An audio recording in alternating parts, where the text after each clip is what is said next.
అందరూ కాదని కింద పడేస్తే చనిపోయిన శరీరాన్ని నేనున్నాను రా నీకని హక్కును చేర్చుకునేటువంటి మహానుభావుడు ఆ పరమేశ్వరుడు శివుడు. ఎప్పుడు వద్దొద్దు అయిపోయాడు తీసి పడేయండి కింద అంటాం మనం. మన ఇంట్లో వాళ్ళనే మనం అంటాం. అటువంటి వాళ్ళని తీసుకో. అందుకనే అధికుడని అధముడని నరుని దృష్టిలోనే భేదాలు, శివుని దృష్టిలో అంతా సమానులే. అందరూ కాదని కింద పడేస్తే చనిపోయిన శరీరాన్ని నేనున్నాను రా నీకని హక్కును చేర్చుకునేటువంటి మహానుభావుడు ఆ పరమేశ్వరుడు శివుడు. ఎప్పుడు వద్దొద్దు అయిపోయాడు తీసి పడేయండి కింద అంటాం మనం. మన ఇంట్లో వాళ్ళనే మనం అంటాం. అటువంటి వాళ్ళని తీసుకో. అందుకనే అధికుడని అధముడని నరుని దృష్టిలోనే భేదాలు, శివుని దృష్టిలో అంతా సమానులే.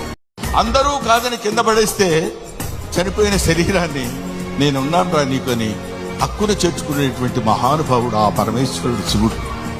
ఎప్పుడు వద్దొద్దు అయిపోయాడు తీసి పడేయండి కింద అంటాం మనం. మన ఇంట్లో వాళ్ళనే మనం అంటాం.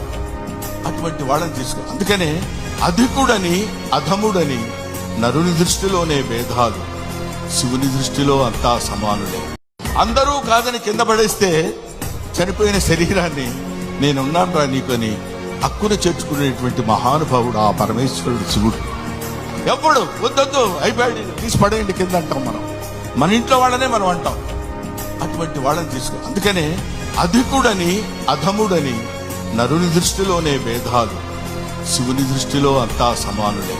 అందరూ కాదని కింద పడేస్తే చనిపోయిన శరీరాన్ని నేనున్నాను రా నీకని హక్కును చేర్చుకునేటువంటి మహానుభావుడు ఆ పరమేశ్వరుడు శివుడు. ఎప్పుడు వద్దొద్దు అయిపోయాడు తీసి పడేయండి కింద అంటాం మనం. మన ఇంట్లో వాళ్ళనే మనం అంటాం. అటువంటి వాళ్ళని తీసుకో. అందుకనే అధికుడని అధముడని నరుని దృష్టిలోనే భేదాలు, శివుని దృష్టిలో అంతా సమానులే. అందరూ కాదని కింద పడేస్తే చనిపోయిన శరీరాన్ని నేనున్నాను రా నీకని హక్కును చేర్చుకునేటువంటి మహానుభావుడు ఆ పరమేశ్వరుడు శివుడు. ఎప్పుడు వద్దొద్దు అయిపోయాడు తీసి పడేయండి కింద అంటాం మనం. మన ఇంట్లో వాళ్ళనే మనం అంటాం. అటువంటి వాళ్ళని తీసుకో. అందుకనే అధికుడని అధముడని నరుని దృష్టిలోనే భేదాలు, శివుని దృష్టిలో అంతా సమానులే. అందరూ కాదని కింద పడేస్తే చనిపోయిన శరీరాన్ని నేనున్నాను రా నీకని హక్కును చేర్చుకునేటువంటి మహానుభావుడు ఆ పరమేశ్వరుడు శివుడు. ఎప్పుడు వద్దొద్దు అయిపోయాడు తీసి పడేయండి కింద అంటాం మనం. మన ఇంట్లో వాళ్ళనే మనం అంటాం. అటువంటి వాళ్ళని తీసుకో. అందుకనే అధికుడని అధముడని నరుని దృష్టిలోనే భేదాలు, శివుని దృష్టిలో అంతా సమానులే. అందరూ కాదని కింద పడేస్తే చనిపోయిన శరీరాన్ని నేనున్నాను రా నీకని హక్కును చేర్చుకునేటువంటి మహానుభావుడు ఆ పరమేశ్వరుడు శివుడు.